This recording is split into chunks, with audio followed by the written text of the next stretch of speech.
Post Thanksgiving, why wells fail. Lloyd Brown. Did you introduce dynamic equilibrium into your Thanksgiving? No, there was no equilibrium in Thanksgiving. Well, there was. It was when your stomach can't hold anymore, right? Right. Well, today we're talking about dynamic equilibrium. It's part of the refined, my goodness, your process. The Pathfinder process. Yeah, it's part of the patented Pathfinder process, dynamic equilibrium. It's a law. You take something static, you introduce a new variable in there, creates, takes it from a static situation to a chaos situation, so to speak. And you figure out how to get that thing back into proper tension. And what does it do? That much like life, we're going along, we've got everything status quo. It's typical story format, status quo, everybody's happy, and then you learn something that changed everything up, and then you go through this scenario where you adjust to it and try to get back to equilibrium.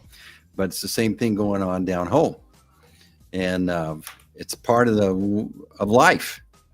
You're growing, you graduate, you got this degree. Hey, I'm going to go get a job, and then things aren't like what you thought, but you adjust to it after you learn. Same thing in your process there. Where did that light bulb ever come on for you guys?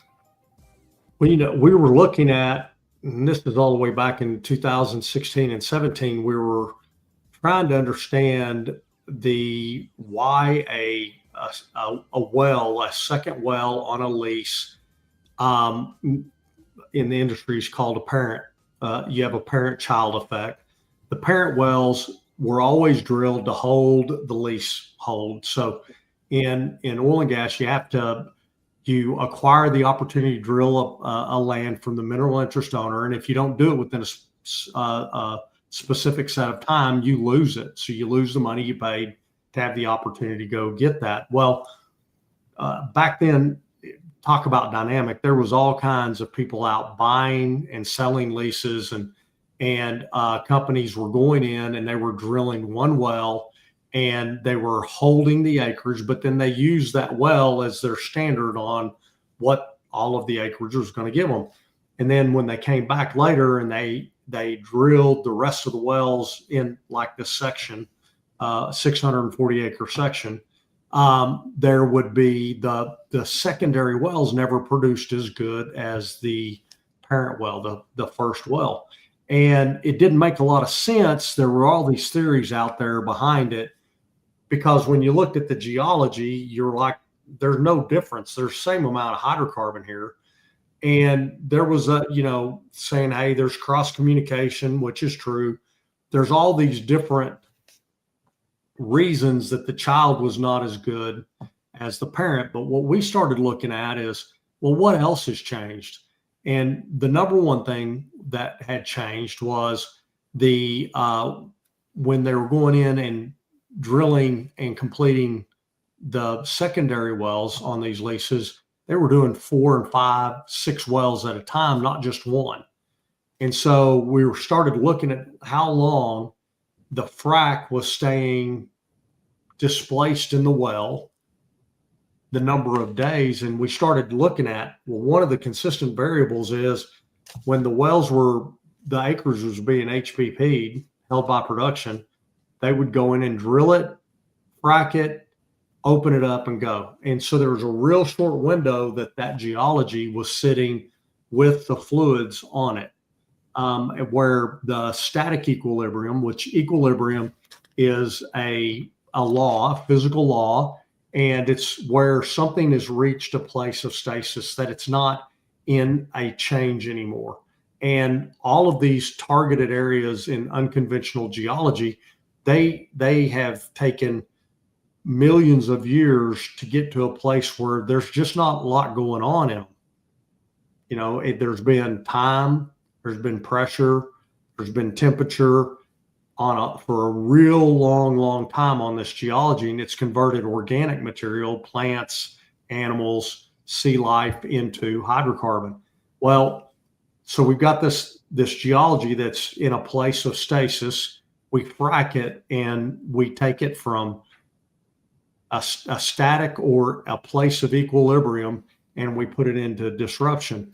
And we were sitting there just looking at it. What is the impact of that? And we had one company, Laredo Petroleum, said, "Hey, can you help us figure out how long we can keep a well shut in, and what do we need to do to preserve it?" Because we were learning, there were certain mechanisms that were causing the geology to not give up all the oil. And it was in this time that we started understanding the effects of the fluid, the frac fluid sitting behind the pipe for a much longer period of time. And then a secondary part of it was we went from a 1 mile lateral length to 2 mile lateral lengths to 3 mile lateral lengths. So you started looking at the number of days this fluid could be on the rock. When we first fracked them, we were maybe 12 or 15 days, to where we started doing multi-well pads. We could have wells shut in for 40, 50, 60 days. And you could even see it immediately when the water's coming back, there was a difference. And so that's what brought us, that was the beginning of coming to understand the disruption that we were doing and the impacts of that disruption. And then ultimately that led to our journey and our discovery that we have now patented, of what was the consequences of this disruption.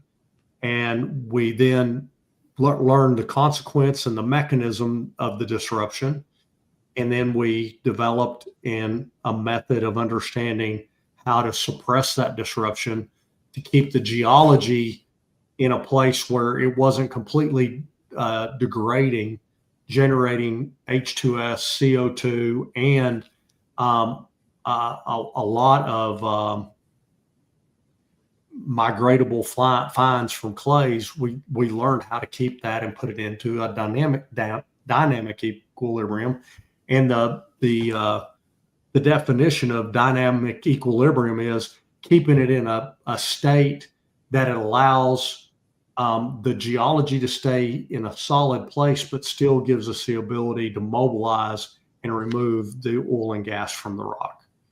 And so that's the journey that we've been on. And we just continue to get phenomenal traction as we're meeting with companies, and everybody looks at this, especially the geologists, the petrophysicists, the geophysicists. They're all like, how did we miss this? I mean, literally had a call last Tuesday, and one of the gentlemen's like, how did we miss this? And so we talked about this story. And part of the challenge is once you start having groupthink and everybody starts believing that they know what something is, it just leads you and puts you on a set of blinders. It's really cool. Last night I was watching a show on 60 Minutes, and these kids are doing bio chemical competitions. And there's a group from a school in Georgia, and they're going to an international competition. And these are high school kids, all right? And their idea was, we're going to figure out how to create a blood test that'll determine within the shortest amount of time that you've been exposed to Lyme disease, and then what are the interventions that we can do to fix that. And the teacher, it was amazing. She goes, the kids brought this idea to me, and she goes, I didn't think it was possible. And she goes, but they were unencumbered of what they couldn't do. They're still living in the possibility of, and that's really where we are. We're curious. We're continually curious. And instead of saying things are absolutely no, well, just like today, we're sharing with you what the best is of what we've learned up to this point, but we know we haven't figured it all out. The industry gets to a place because of a desire to have a formula, one that works wherever it works, right? Simplicity. The manufacturing concept, it gives us blinders to what was sitting right there in front of all of our faces. When I think about it, the fracking fluid sitting on the well for a long period of time, in my simple head, I think, oh, it's getting soggy, right? Mm-hmm. And it won't flow through when things swell up and get soggy. But there's other things going on as well, not just the swelling. Yeah, there's different kinds of clay. Some of them swell shut, and they make really good. That clay makes a great lake bottom, and you want that. And our playa lakes here in the Panhandle of Texas are clay beds. Now, the thing is if you ever break through that thing will never hold water. But the clay, the formation of those clays and those fines, they're elastic, and they'll absorb water, and then they'll release water, and that's when all the cracks show up. Well, downhole, they don't ever dry up. Once they're wet and you've allowed that water to be imbibed, it swells up, and it's kind of like your hands. Like last night, we had some Oriental food. This morning, I had trouble getting my ring on. I was retaining water.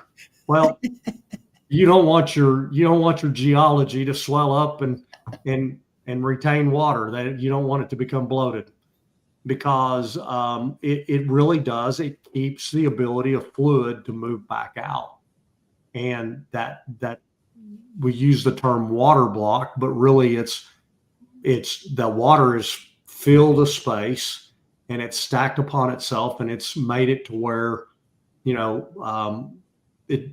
the hydrocarbon is impeded from that to move into the wellbore. And then there's secondary things that are going on as well, that are reactions like the degradation of carbonates, which generates CO2, which creates a low pH environment. And you have the same type of things happening with pyrite, where it dissolves and it becomes sulfonic acid and makes H2S. And there's just all of these dynamics going on in the geology, and it's only compounds over time, like a pressure cooker. And so that's what we've learned, and that's what the difference is between dynamic and static. And we've got a couple of studies. They're so exciting, and I love in Varus we're going back and looking all the way back to 2013 for wells that we did, like in the Eagleford, when we were heavily focused in the gas window in the Eagleford, and we're pulling up wells that used shell guard, which is still a part of the components that we utilize, and we're blown away in certain areas where we were doing the work. All of our wells are the leading wells in the EUR, and it's not EUR, it's the ultimate recovery. It's not estimated. These are actual recovery numbers, and they're coinciding with the latest studies that we have. And we're doing that now on a much more global basis. And again, it goes to you protect the geology, and that was always our process back then. We just know more now how to do it even better today, and then really how to measure it. Back then we thought we were measuring it. We really didn't know how well to measure it, right? Mm-hmm. Better, we've improved. And so that's where we're at. And it's exciting. I mean, it's this morning on one of our team meetings, we were looking at it, and it's just, it just is more convicting to do the right thing the right way. You get the right results. And now we're able, because of public databases, being able to measure that in a way that it keeps you from seeking out, the results that you want to prove that you're right. The data's the data at this point, and it's gathered by somebody else and it's provided, and you're able to go look at that, and it's exciting.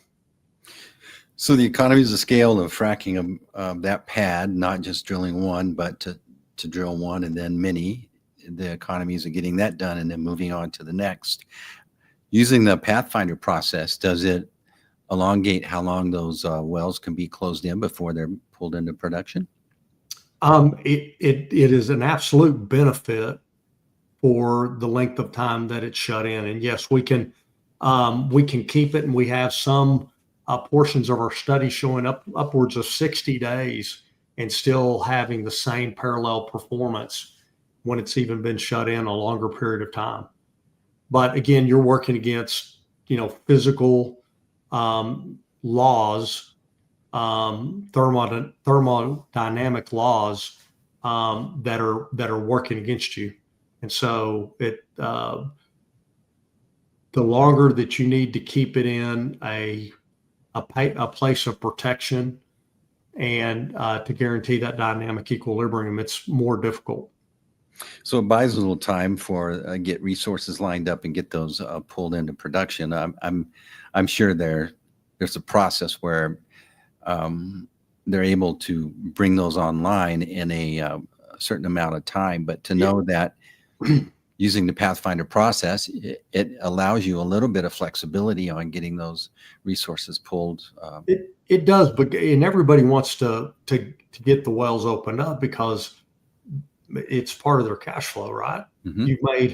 You've made a $10 million investment. You want to start getting the return on your investment as quick as possible. And so, on the surface, Steve, all of the efficiencies that we've seen in the industry,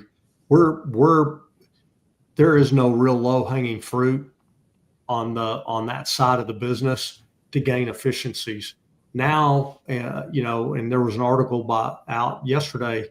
One of the super majors is talking about getting more out of the rock. We know that historically we haven't done that, and that's what we're doing. We're on the cutting edge, the leading edge of now maximizing the resource potential, because the rapid manufacturing process that we've been doing is leaving a lot of hydrocarbon trapped and left behind. Wow. So you're on top, got the optimized in general across the industry, and now getting the rock optimized, or the being a good steward and getting the most you can from that resource. But then you guys are also bringing a way to bring another potential line of revenue, or to experience another uplift with the CO2 process? Absolutely. Well, the first thing is we're reducing the cost of disposing of H2S and CO2. So that's a real measurable, tangible cost for when you put the hydrocarbon into transportation. And then you have the detrimental effects of CO2 and H2S. It's corrosion and scale. And then now we're working, and we have the ability to measure how much CO2 we did not ever produce. Because right now we've got almost every well that's been completed, unless it's used the shell guard and the refined process in it, is producing more CO2 and H2S than it can on our process. And so we have the ability and are working with companies that help us create a registry and a rating of the quality of our mathematics of what the old process produced and what our process produces, and helping our customers right now. They're buying carbon credits in the carbon world, and we want to take them from a buyer to ultimately potentially being a seller and or meeting 100% of their own internal demand. And that's a significant uplift to them.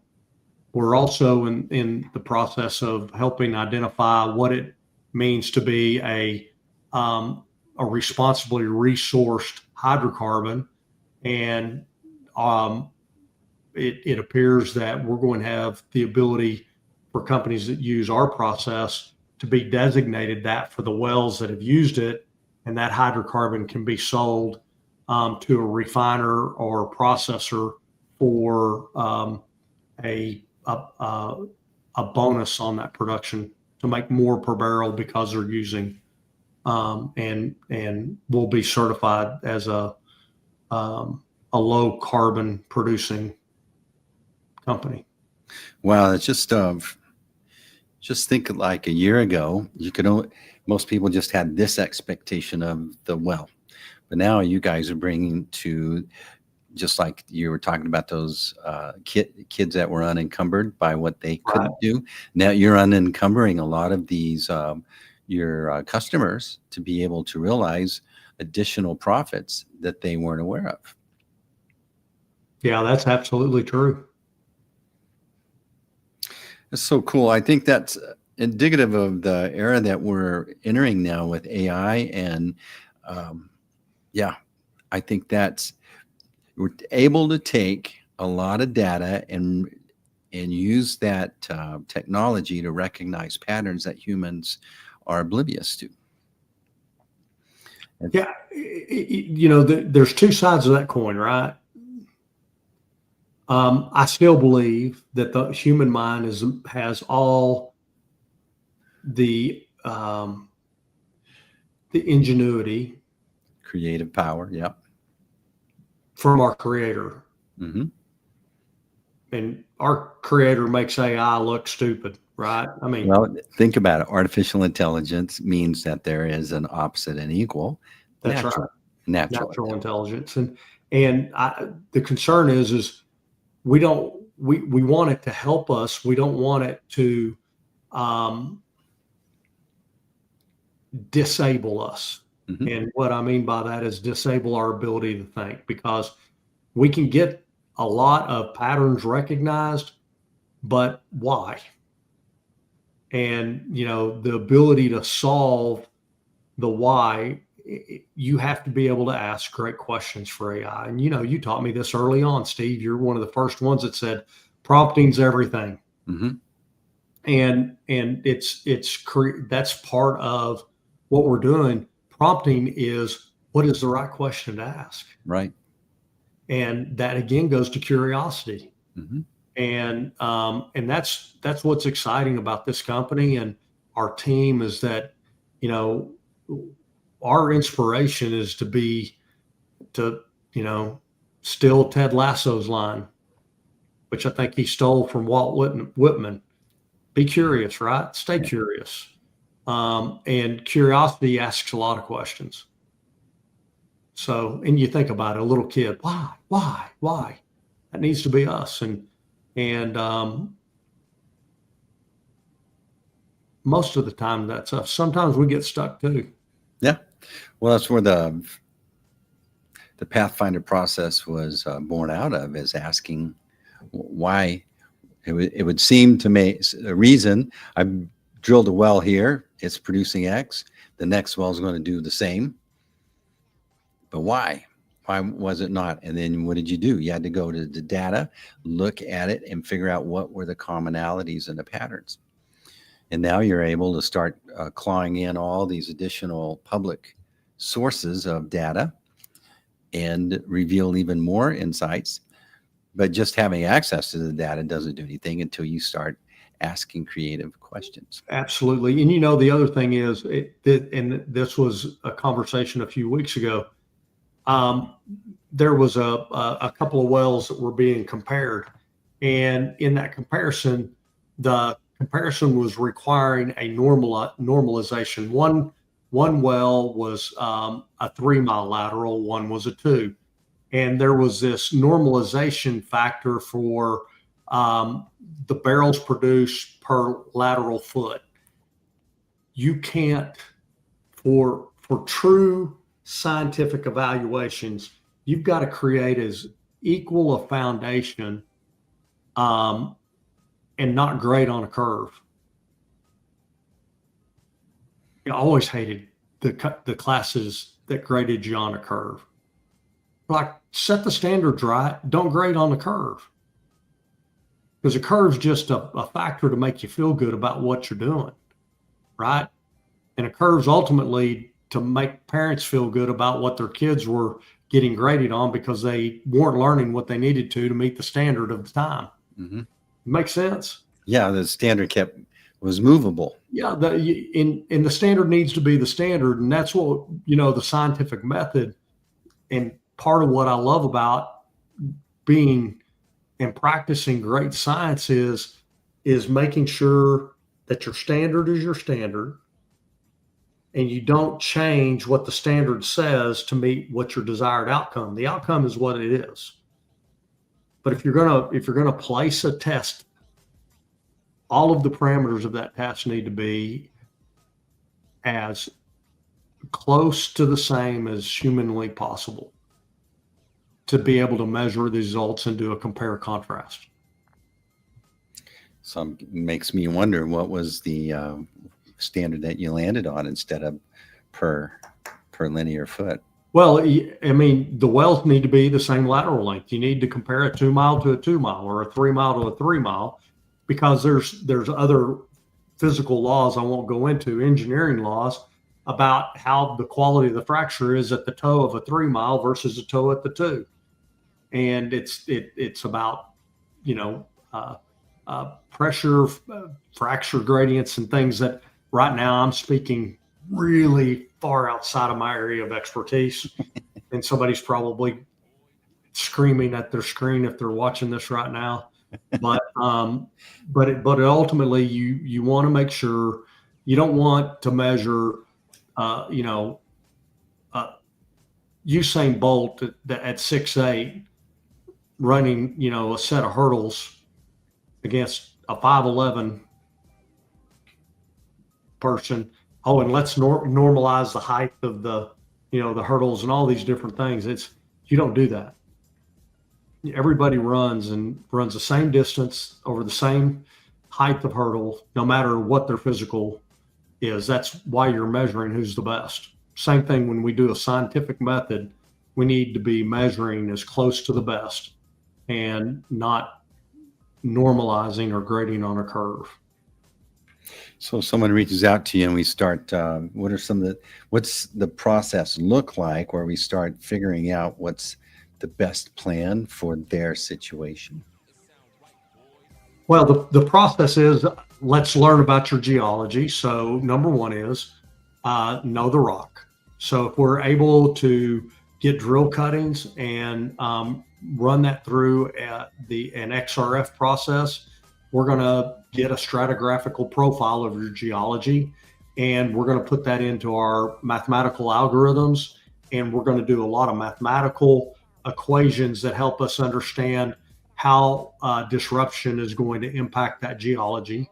And then we're physically going to take the samples of that geology after we've done that and run it through our patent pending methodology called equilibria to understand how and measure the impacts of your frac source water, and then what it looks like with the appropriate protocols added to it, chemistries that allow it to go into dynamic equilibrium. And from that, we predict what the well's going to do and then measure that post completion for the promise. But the best way to start is to get us the information on your geology. And if you already have done the science and done the XRF on your geology, that's a great place to start, and gives us the opportunity to explain and teach our process and create the opportunity for questions. All right. So excellent. If you've been listening to these and this is something that is, that you need to start considering in your process, reaching out to Lloyd, you get an idea what it looks like. Lloyd, where's the best place to find you? Lloyd.brown at refinecompletions.com or at CL C Lloyd B, Refine C Lloyd B. Thank you. God. But really, go to our website, click on the contact us fill out the information. We'll get with you. Hit me up on LinkedIn, whatever you need to do. It's a good process. It's at the least, you're going to learn and you're going to leave more enlightened, more clarity. Well, it's intuitive. That's the one consistent word. This is the process that even the Germans approve of. Most importantly, they did. Right? That's right. That's not easy. All right. Another great episode, Lloyd. Refined completions, why wells fail. Lloyd Brown. We'll see you next week, same time, another episode of Why Wells Fail. And that's a wrap. Thanks, Steve.